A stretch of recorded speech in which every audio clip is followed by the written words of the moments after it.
Our guest today has over 40 years of experience in coaching young hockey players. A skilled mentor in both sports and personal development, he offers invaluable insights for parents aiming to boost their child's ice time and overall growth.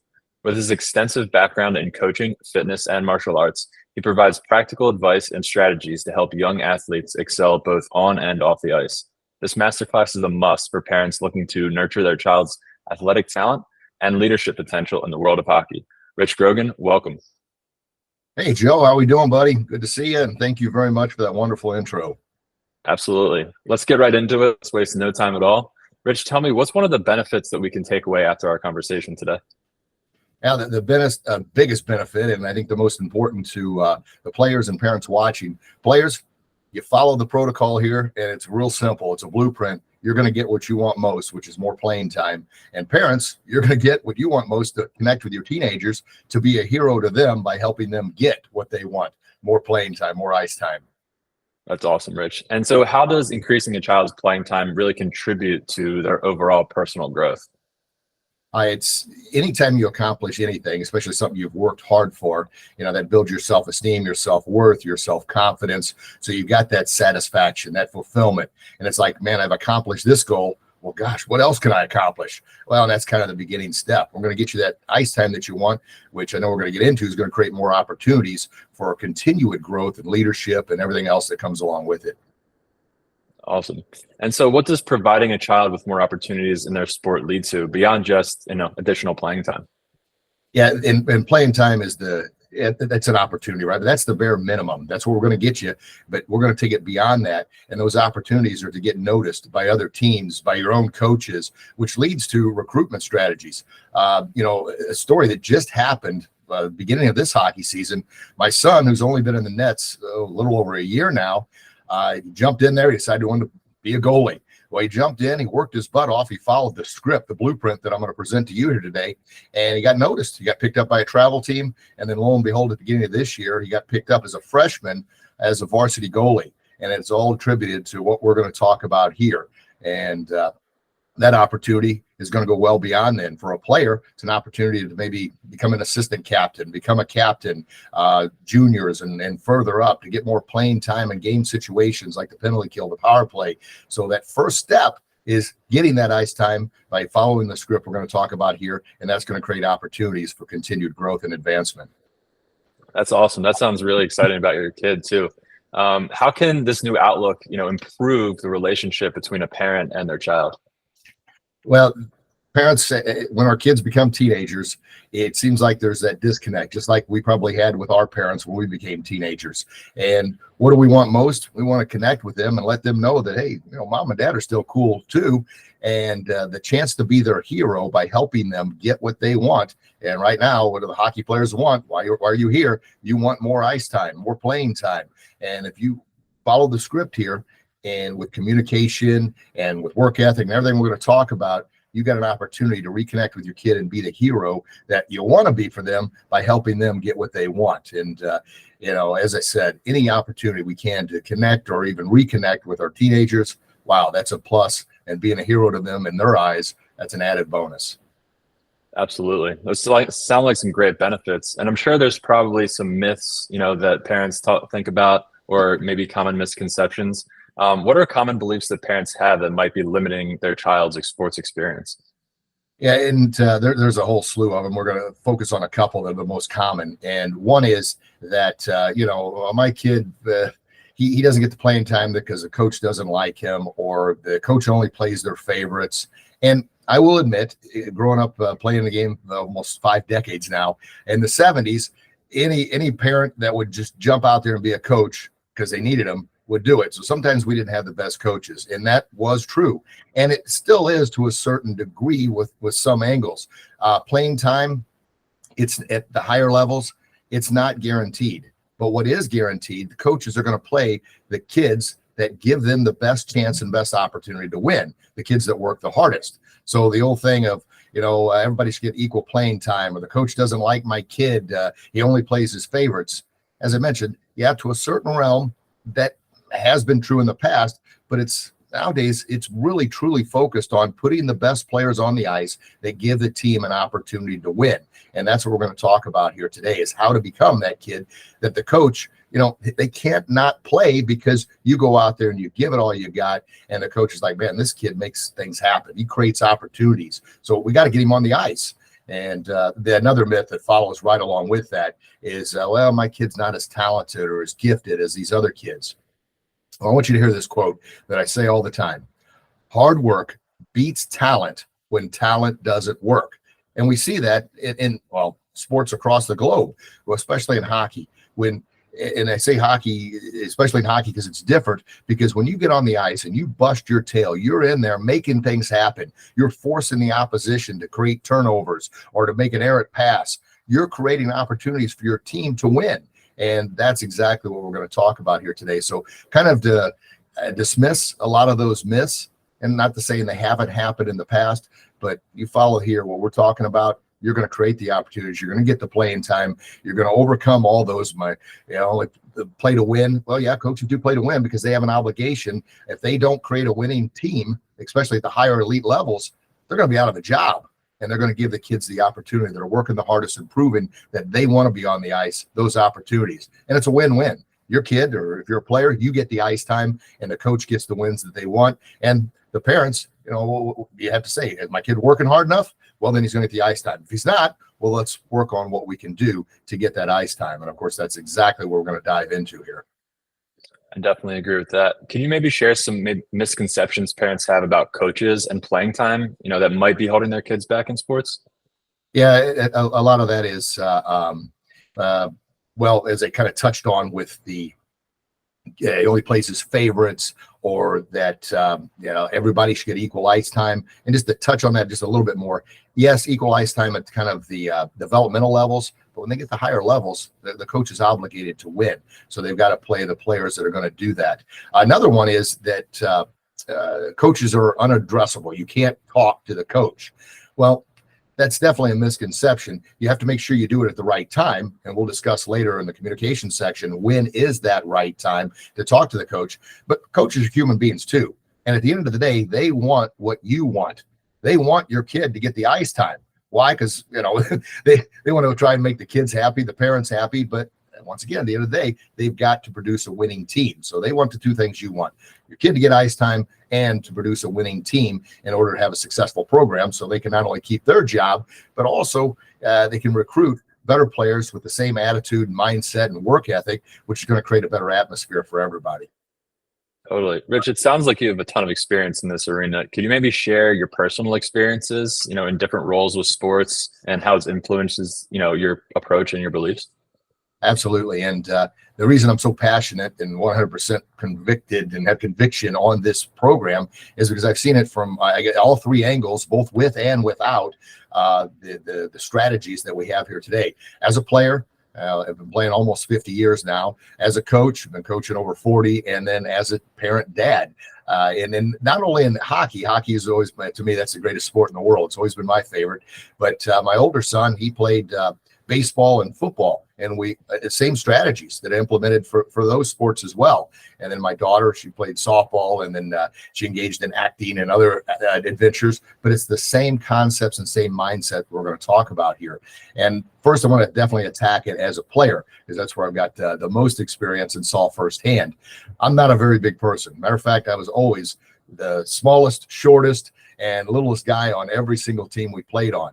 And often in the early 70s, I got overlooked because, well, I wasn't gifted with the most talent.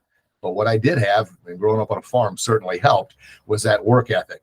I had to make it a commitment that, with little kids sitting on the bench, why am I getting playing time? What do I need to do? And I had a coach when I was 7 or 8 years old, and just said, Richie, that's what everybody used to call me as a kid, work hard, work hard, work hard, hustle, hustle, hustle. Don't whine and complain. That was like a 7 or 8 year old kid. I'm like, okay. And then as I got older, that kind of planted a seed in my mind. Well, I started seeing the kids that had more talent and were definitely more gifted. In practice, they whined and complained about drills. They threw little temper tantrums. And with some coaches, they still got the playing time. But I started noticing that I didn't blend in with them. I just worked my tail off. I got in there. I hustled. I worked hard. And once again, that quote, hard work beats talent when talent doesn't work hard. And that led to me getting playing time. Suddenly I'm on the penalty kill. I'm on the power play. I'm getting the A for assistant captain and then the C. And then I'm getting recruited by other teams. It's like, holy cow, how did this happen? And I, when you're not as talented as someone else, you just see it. But what can you do to outwork that talent is outwork that talent, work hard. And then, of course, that mindset, I carried that over into coaching as well. So I've always been kind of an advocate for the underdog, the scrappy one that's going to go in there and throw their body around. And as I mentioned, I would, I made it my mission, even the smallest guy on the team. I'm going to hit everything that has the puck. I'm going to stand and set up shop in front of the net and take a beating, but I'm getting those garbage goals. And what ends up happening, you put the puck in the net, you create opportunities, your team's winning. The coach, man, you got to get this guy out there. What's the same thing I want for you? And it's the same thing. Coaches like myself and literally thousands of other coaches I talk to, that's what they want. They want that scrappy fighter that's willing to go in there, that at practice, they're going to give everything they've got. They're not going to throw a fit. They're going to go in whatever situation the coach puts them on. If they move them to a second line or a third line because they need a little help there, the player's going to do it without throwing a fit and having a pity party. And then the third model, being a dad or being a sports dad. And I've had my share of good and not so good coaches, but I tell you, I learned from each and every one of them on what to do and what not to do. But that connection of how to talk to my kid, how to influence and encourage them. And it certainly isn't bad talking the coach behind their back, because all it does is create animosity. You start complaining about the coach in the car, about how he should have done this, should have done that. And that's no good, because that plants the seed in your kid's head that, oh, the coach is an idiot. I don't have to listen to him. And then, of course, what does that do? The kid thinks that they're not going to perform. And if they don't perform, they're not going to get the ice time. So it's all kind of inclusive there in regards to the player, the parent, and the coach, all kind of working together and connected on the same page. And it all has to do with work ethic, communication, respect. I love how you gave your perspective from each of those, being a player, a coach, and a dad. That's super valuable for anybody listening. Let's get into some actionable insights. Does that sound good? Absolutely. What would you say is the most crucial aspect a player needs to focus on in order to increase their playing time? Well, I'm sure you probably figured it out already. And listeners, what have I said many, many times? Outwork everyone. And when I say outwork everyone, I'm talking about you give your very, very best. You put your head down, you hustle, you demonstrate respect and discipline in everything you do.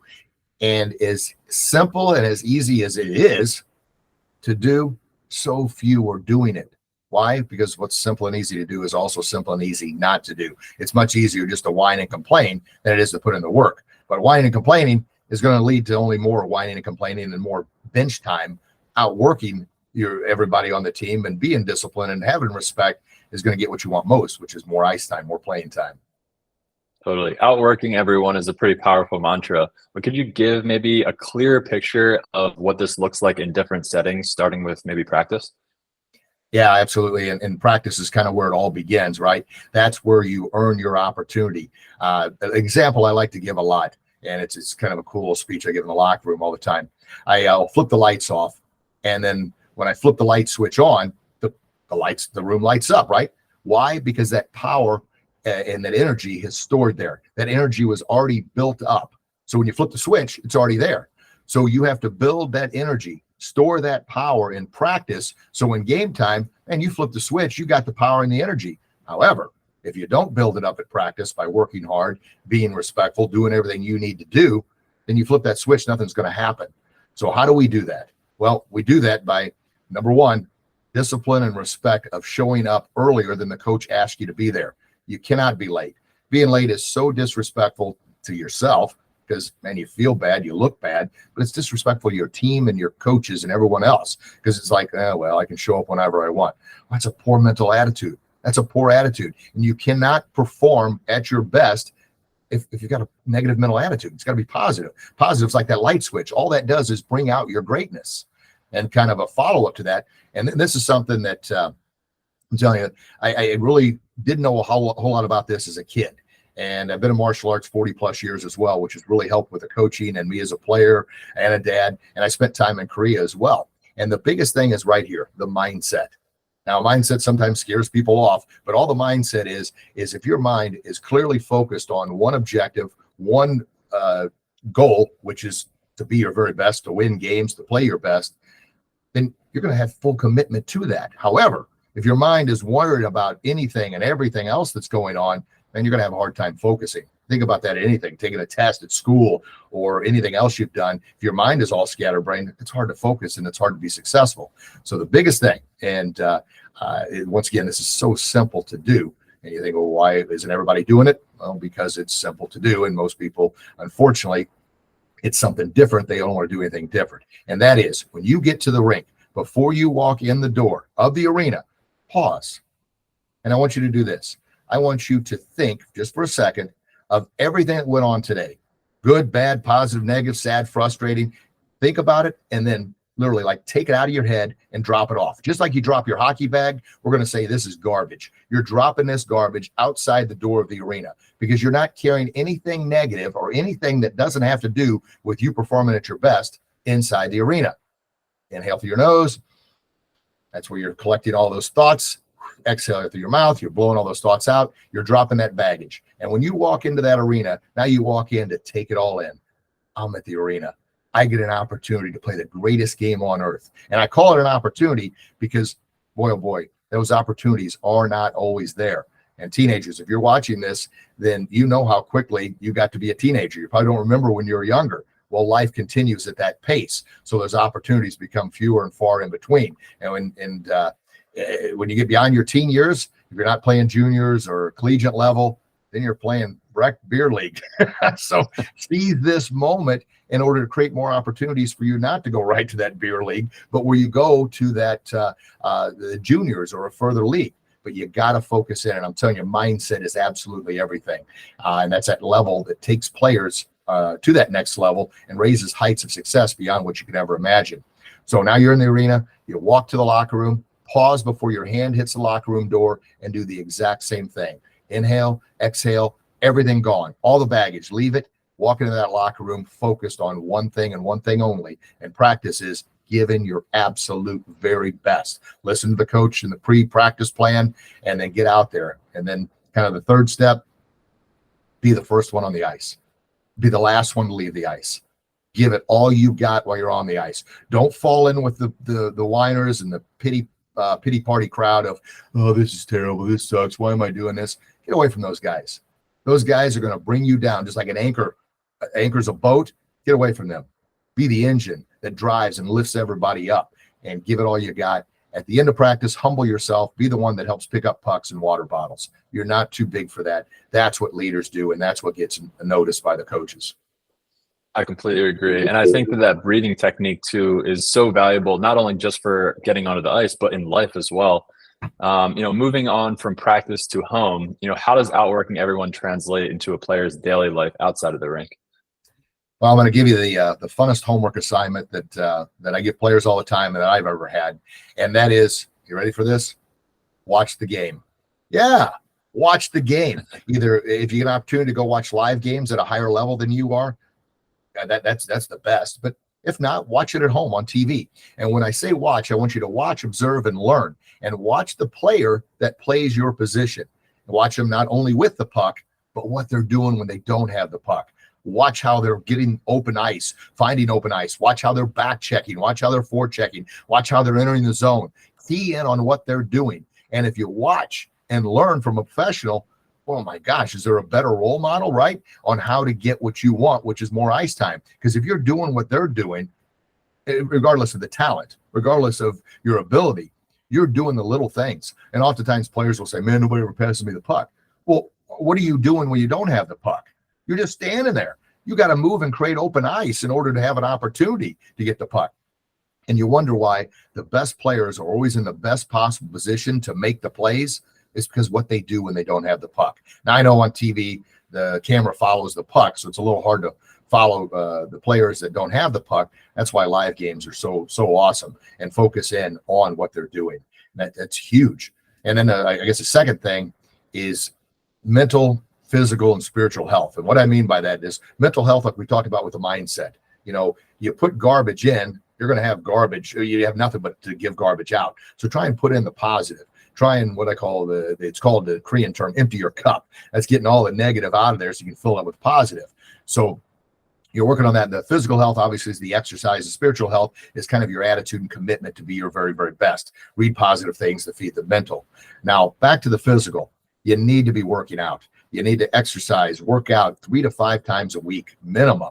And it doesn't have to be a whole lot, especially when you first start off, but you got to be doing that in order to build your body. And the second part of that is the stretching. You've got to be stretching as well to keep your body lean, tone, and flexible, because when injuries happen, man, that shuts you down. And it's hard to get ice time when you're hurt, right? Because you can't perform at your best. So make sure we're squeezing those in as well. And then nutrition, especially before games. So the day before game, make sure that you're drinking plenty of water, you're hydrated, you're getting plenty of rest, and you're avoiding the greasy, fatty, yucky foods. So envision this. If you were to pour dirt in the gas tank, would that car run very well? Of course not.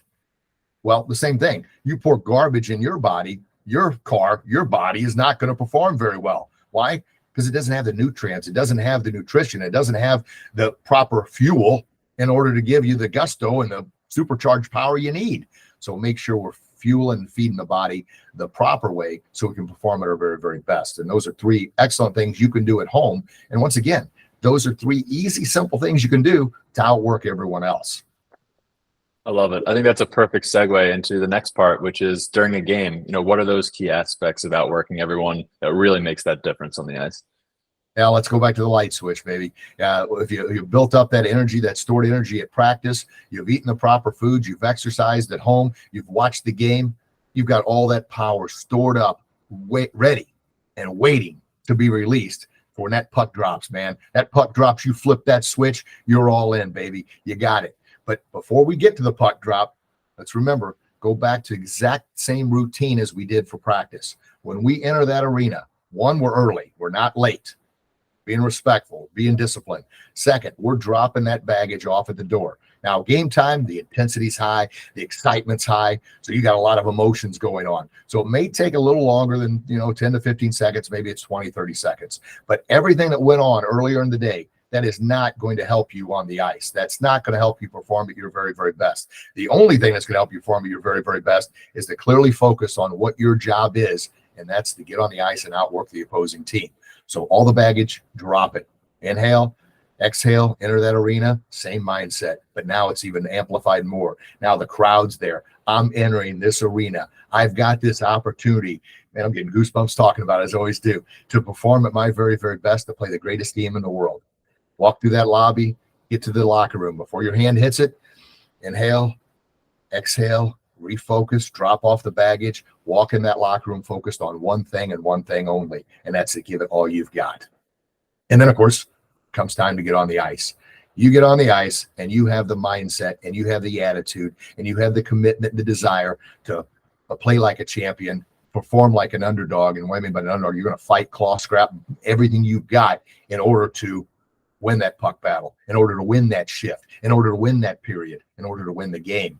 And you're going to play to win. Let me say that again. Play to win. Never, ever, ever, even as a little kid, I hated it when a coach was playing conservatively. Oh, we're going to play, not to lose, not to give up opportunities. That's, to me, that's the wrong attitude and the wrong mindset, because you're essentially hoping you don't lose. I'm telling you, I want you to play to win. You go out there and give it absolutely everything you've got, not playing scared, not playing timid, not playing afraid of making mistakes. You're playing to win. Now, does that mean you're going to win every game? Absolutely not. Does that mean you're never going to make mistakes? Absolutely not. Let me tell you the difference between champions and everyone else. Champions, they fail just like everyone else. They make mistakes just like everyone else. But what champions do is they rise up. Each and every time they have a setback, a failure, adversity, each and every time they get knocked down, they get back up stronger than they were before. They build on that. So the same thing. You have a goof up. You make a mistake, but you're giving it all you got. Reflect on it for 10 seconds. Inhale, exhale. Think about what you could have done differently. Rise back up and go out there and do it differently. If you're a goalie and you give up a soft goal, all right, go back, get your water bottle, take a squirt, think about it for a second. What could I have done differently? And then move on. But by all means, do not continue to focus on the error. Do not continue to focus on a mistake. You've thought about it for 10 seconds. It's over now. move forward. Because if you keep focusing on it, you're going to keep thinking like, oh man, I hope I don't do that again. Oh my gosh, I really screwed up last time. You don't need that negative garbage. That's negative baggage. That's what that 10 seconds is for, to get rid of it, to focus on winning that next shift. But you're playing with all you got in a commitment to win, not to, I hope I don't mess up. And the last point, when you make the mistake, as we all do, remember, champions rise up after the mistake. And think about this. A mistake or a failure is an event. It's not a person. It's an event that happened. So that event happened. Now we're going to learn from it. It doesn't change who you are as a person. How you change who you are as a person from being normal to a champion is you overcome it. So when you make that mistake, when you go to the bench, you know the coach is going to get on to you. It's going to happen. And why does the coach do it? Is it because he's a jerk? Well, no, if he's a jerk, he wouldn't say anything.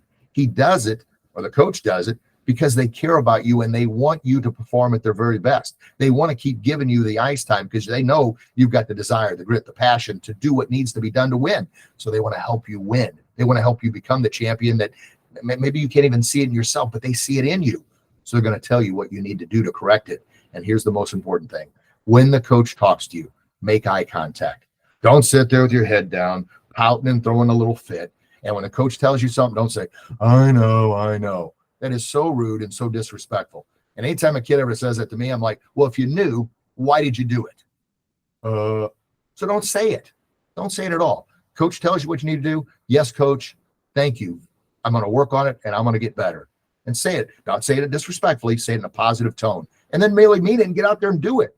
And once again, what we're doing is, man, we're planting seeds. We're doing the things we need to do to get the ice time that we want. That's what this whole program is all about. And I'm giving you the blueprint. I love it. I think the respect thing is a really good point to drive home. Rich, moving on to like another crucial aspect that often gets overlooked, the relationship between parents, their children, and the coaches. What can parents do to better support the child's athletic journey, especially when it comes to understanding and interacting with coaches? Well, we're going to tie back into the respect, because respect is so important. And a part of that respect is how you present yourself. And then that ties into communication. Communication is so crucial. And the way you talk about the coach, parents, the way your kids are going to hear this, and then the way you address and talk to the coach. And I want you to think and talk to the parents and even the players right now. Think about any interaction you've had with anyone. And if they come at you in a disrespectful tone and it kind of almost puts you on the defensive, what are your reactions, right? So if you come at them in a respectful tone, and I know we're going to dive in this in a little bit here, but I'm going to tease you right now. It's ask, but don't tell. Don't try and tell someone how to do their job. You don't like it. Somebody tells you how to do your job. Ask for clarification. But it all starts with that respectful attitude right off the bat. And then that communication is so important because, one, if you communicate in the wrong way and you make your kid look bad, the coach, you're probably not going to get the playing time you want because you embarrassed the coach, you made them look bad.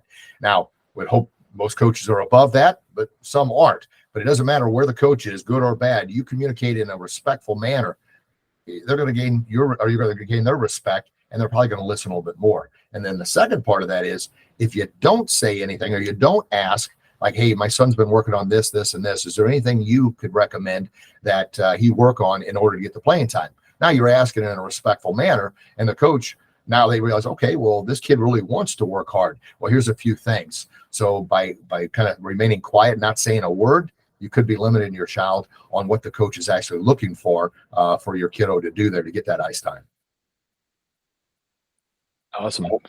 So in practical terms, how can a player demonstrate and this respect and discipline in their interactions with the coach, and why is that so important? Yeah, it's definitely back to the work ethic. I think everything goes back to that. It's how you respond to, the opportunities you've been given. And once again, when the coach directs you at practice, you're not having a pity party. You're not over there with the guys that are complaining all the time. You're focused. Showing respect is as simple as making eye contact, listen to the coach, and focusing in on what the coach is talking about. So one, you can perform the drill properly in practice. Two, when he's correcting you during games, You're giving him the attention, the respect you need. You're not hanging your head. You're not throwing a pity party. You're not making excuses. You're listening and focusing. That is respect. That is the discipline. Now, discipline is a word that oftentimes scares people. Well, let me tell you what discipline really is. Discipline is doing the things you need to do when you need to do them, and then performing in a manner that you need to perform to get what you want. That, in a nutshell, is discipline. You discipline yourself to listen. You discipline yourself to work hard. You discipline yourself to be respectful, and then you're going to be rewarded. That's all there is to it. And discipline, I promise you this, and I like to say that every day we pay the price for one of two things: the pain of either discipline or regret. Discipline, at the time, it seems tough, but it really it doesn't cost much at all. It's just doing the things I just listed. But discipline, man, the return on your investment, you get what you want, the opportunities, the playing time, and everything that leads to. However, the pain of regret, at the time, it really doesn't cost anything because you haven't done anything different. You're not disciplined. But the pain of regret, that lasts literally forever, and it weighs tons. You're thinking, man, I wish I would have had that discipline back then. I wish I would have worked harder. I wish I would have done this. And we've all had some regret, maybe years ago or even parents decades ago, that we're still hanging on to. So that's the fuel you can give to your kids. Pay that price right now of discipline so you don't have that endless suffering of regret later. What would you say? Would you say leading by example too is pretty important as well? Yeah. And how do we lead by example? Well, one, be the first one on the ice, last one to leave the ice, be early, outwork everybody. Don't have a pity party. Don't whine and complain. Pick up pucks after practice. Get the water bottles. How you act, how you speak, how you perform, everything you do is pretty much setting the example. And once again, you're forcing the coach to say, man, I got to play this kid. I can't not play them. They're doing everything I've asked them to do and then some, and they're not throwing a fit. They're playing to win. They're humble enough to pick up pucks after practice. They're asking how they can be better. Man, that's all a coach could ever ask for. And why is that so important? Because you're putting a coach in a situation, one, they have to play you because they can't not play you. Two, you're helping them win games by creating opportunities. Absolutely. Now, moving on, I think this is going to be a really important point for the parents that are listening. What can really make or break the player-coach dynamic, and what do parents need to focus on to ensure a healthy and productive relationship with the coach? Yeah, that's back a little bit more. We'll dive in on the communication. And as I teased before about the ask, don't tell, ask in a respectful manner when you speak to the coach. Ask to learn, not tell to put them like, I'm right, you're wrong, and you're going to listen to me because my kid's not been getting the playing time they deserve, and they've been doing this, doing that. Well, think about if you've ever had to handle a complaint in your field, and someone comes up and tells you how to do your job or tells you what you should be doing. Well, no one likes that. I mean, you're on the defensive. So the ask, don't tell is all about asking for clarification, asking to learn, not telling to, say I'm right and you're wrong. Now with that, I'm telling you, and yes, little added bonus here, there are still some bad coaches out there. And if you've got one right now, I want you to still focus on being respectful, being disciplined, trying to open up that communication chain, asking, not telling. And even some of the bad coaches, if you come at them that respectful way, they would have to be a severe jerk not to respect you and to listen. Okay. But with that being said, the coaching opportunities, they're open to all parents and players to go through it. And what coaches go through nowadays is far more than it used to. USA Hockey's done an incredible job of all the coaching modules. And I'm talking hours upon hours of coaching modules you have to watch, tests you have to take, workshops you have to attend, practice plans and game plans that you have to submit just to get your coaching certification.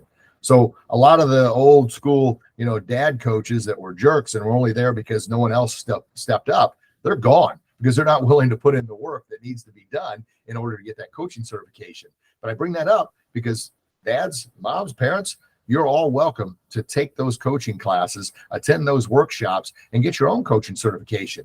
And players, they're open to you as well. And then to piggyback off that, I know we all know how to referee better than every referee has ever been out there, but those referee classes are there too. So you get an opportunity to pick up a whistle, take the workshops, and be a referee. You'll understand their perspective as well.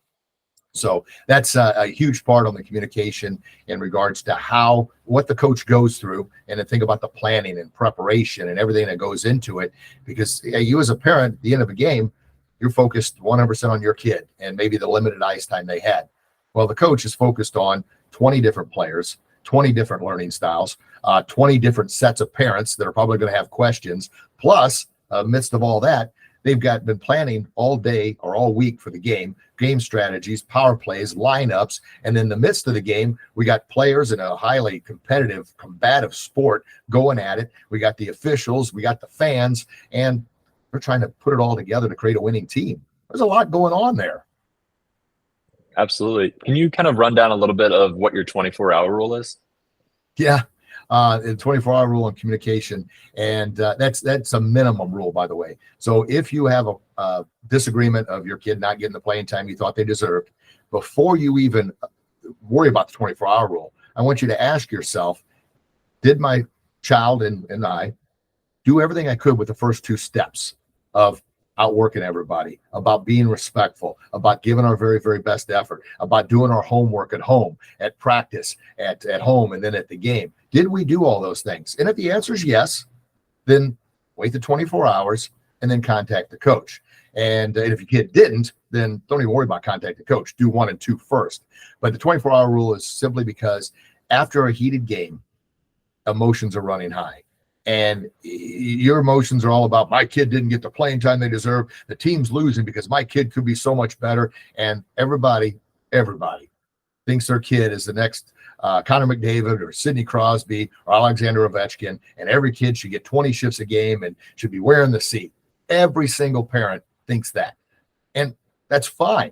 But did your kid do the things that they need to do to get that ice time? And if they haven't, then like I said, revisit that. But the 24-hour rule is simply because logic and emotion, they don't mix. You're emotional. You're not going to say the right things. You're going to blow up and be heated, say the wrong thing to the coach, which is going to end up costing your kid playing time. So technically, the best time is, if it's a weekend game, don't even reach out on Monday. Wait till Tuesday. If you're going to send an email, Tuesday morning around 10 o'clock is the best time. And the biggest reason for that is simply because, the coach had a weekend too. So they're playing catch up on Monday, just like you are. And the longer you let that, where you're thinking about it, more logic rolls in and the emotions start to subside, and you'll come at it from a better point of view. And I promise you're going to get better results than attacking the coach. And especially not right after a game, because like I mentioned, everything they've gone through, it 10X's everything you've gone through as far as watching your kiddo on the ice there. Absolutely. I'd love to go a little bit deeper, with this digital age. We're talking about emails and communication. You mentioned, maybe not sending an email on Monday. Is there anything that you can share with us that would give good tips for parents trying to communicate with their coaches? Yeah, and here's a little tease. This masterclass here, there's some worksheets that you're able to purchase after the masterclass. And in that, I give you the template, the actual exact email of what to send to the coach. And it lays it out in regards to what you're going to say to them. And you're going to present the email in a respectful way. And think of an email that you've received in the past with someone that had a complaint. How did that make you feel? If it made you feel defensive, it made you feel disrespected, then how did you react to that? Well, once again, coach is a human being. They're going to react the same way. So send an email like an email you would like to receive. And then back to the ask, don't tell. You're asking what you can do to help your child get more playing time, what you can do to help them improve. You're not telling the coach, hey, you didn't play my kid. And, I know all about the game because I played for 5 years and I'm a professional. And nobody likes to be told how to do their job. No one wants to be put on the defensive. Ask, don't tell. And then, of course, with the communication, like I said, if you wait, more logic is going to kick in and less raw emotion. And then sending that email, just send it as an email you would like to receive in order to help someone, not an email that's putting you on putting them on the defensive. Definitely. That's some great tips. And, there's obviously some situations where issues can't be resolved with an email. What would you recommend in that case? Yeah. And that happens. That really happens. As a matter of fact, I always like the email mentioning your concerns, what you would like help with, as a lead in to set up a face-to-face, because we never know the intent behind a text or an email. We're going to read it how we're feeling at that time. So if we're filled with emotions and we read that email or that text, if there's something slightly off, and that's why I'm kind of prompting you and teasing you for the worksheets and the perfect email, because it is basically the perfect email to send. Hopefully there's no way that thing could be misconstrued, but we never know what that other person's thinking at the time that they read that email or that text. So that email is kind of a lead in to have a face-to-face conversation before practice or after practice, but never before a game and never after a game. You set up a time, like I said, before or after practice, because the tensions are low. We've had time to reflect. Our logic is more in check, and our emotions have resided a little bit from the raw emotions of a game. So that's the best time before or after practice. Definitely. Yeah, I think that's all three of those sections that we've just mentioned are super valuable, I think, for anybody listening. I want to shift gears a little bit. Implementing new strategies always comes with its set of hurdles. What are some challenges that parents and kids might face when trying to put your advice into action, especially when it comes to playing time? Yeah, anything new is always going to be tough at first because it's simply new. The first time your kids ever stepped on the ice, it was new. So they had a very difficult time even keeping their legs, right? I know I started off back in the 70s pushing a chair with my ankles duct tape, literally duct tape, and just keep those ankles from being the ankle benders, as we call it. So it's tough. But the biggest thing is consistency. You've got to be consistent. Just because you do one push-up one time, you're not going to see the results of push-ups. Now, however, if you do 10 push-ups twice a day for 30 days, that's 600 push-ups. Holy cow. Well, consistency. Just because you work hard at one practice doesn't mean you're going to catch the coach's attention. Doesn't mean you're going to improve in the areas that you need to improve on. However, that first step is the hardest step to take because it is something new. But that's the first step. It's almost like you ever had to push a car before. Getting that doggone thing going is extremely tough. Once you get it going, man, now you got momentum on your side. Just keep it going. And that's the consistency of anything new. And another thing is a lot of times progress sometimes is slow. It does not happen overnight. And then what I call the mental bully, that voice within is saying, man, why are you doing this? Why are you working so hard? You're not getting anywhere. Well, you've got to fight off that mental bully. And a big way to do that, so we talked about that focus. Focus in on doing your very, very best. And when you do your very, very best, you shut that bully up. You silence that inner voice. And if you need to say, hey, I'm doing this, yell out to yourself. There's nothing wrong with that. Whatever you got to do to silence that voice, to control those emotions, to keep putting forth your very, very best. And think about this for a second. A caterpillar doesn't become a butterfly overnight. No, it takes time. However, when you put in the work, that caterpillar builds that cocoon. That's that first step. And then change and growth are always happening as long as you continue to move and push forward. Now, if you stop, it's almost like stop pushing that car. Oh, man, I got to restart it. So once you've got taken that first step, just keep that energy going each and every time. And like I said, you can't, a lot of the mindset is who you fall in with. If you fall in with the wrong crowd, the whiners and complainers at practice, I don't care if they're the most talented or not, sooner or later, once again, I'm going to say this quote because it's going to plant a seed in your head. Hard work beats talent. When talent doesn't work hard, you're going to outwork those and you're going to get the ice time you want. And then the players, and I've seen this so many times, the ones that were total superstars, they were naturally gifted talent. They're not involved with the game anymore, or they never made it past. And I'm thinking, man, this kid's playing at least juniors or freaking pro. I wish I had their talent. I wish I was gifted with that. Well, I wasn't, but what I was gifted with, well, it was a gift because I chose it to be a gift, and I'm giving it to you. Hard work every single time. So don't give up. Stay consistent. Know it's a process. Know that butterfly doesn't magically happen. It takes time. But man, that first step's the hardest. So stay with it. And parents, you've got to, because kids are going to drift. I mean, we as adults, we drift. We got to keep them back on the path. So as soon as they drift off, you see them kind of head down. They're not putting forth their very best. Talk to them. Hey, what's going on? What can I do to help? And once again, you're going to be their hero because you're going to direct them back on the path. And you're going to, once again, you've already set up that communication with the coach. You know how to talk to them. Now it's overcoming those adversities and setbacks and challenges that we all go through, helping them rise one more time to keep going, to get what they want. Ice time, opportunities, leadership. I love it. I love the analogy of kind of describing the caterpillar and just making patience a really big aspect of this. As we wrap up this conversation, Rich, I just want to thank you for sharing these valuable strategies and experiences. Your guidance not only sheds light on improving young athletes' journey, but also emphasizes the importance of communication, patience, and respect in sports. Is there any other final piece of advice or takeaway that you'd love to share with our listeners? Yeah, this is based on, like I said, nearly 5 decades, and I think you can probably hear the passion in my voice, because nothing gets me more excited and riled up than helping the kids that really truly want to stand out from the crowd get the recognition they deserve. And I promise you, it is easier than ever to stand out from the crowd nowadays. And the sad reality is, because so few kids or parents do it, everybody tends to blend in for whatever reason. Now, a lot of times they call that the comfort zone. I call it the regret zone. It may be comfortable at the moment, but man, you're going to regret it for the rest of your life. So put in the work. Do the things we've talked about here. Parents, connect with your kids. Help keep them on the path when they tend to drift. One, man, it's great to be able to connect or reconnect with your teenagers, and you're going to help them become the very best they can be. Inevitably, that's what the coach wants too. He wants your child to be the very, very best. They want to produce winners, but more importantly, they want to produce respectful human beings, leaders on and off the ice, which is inevitably, that's what you want for your own kids, right? So pay the price of discipline right now, so you don't have to pay the price of regret later.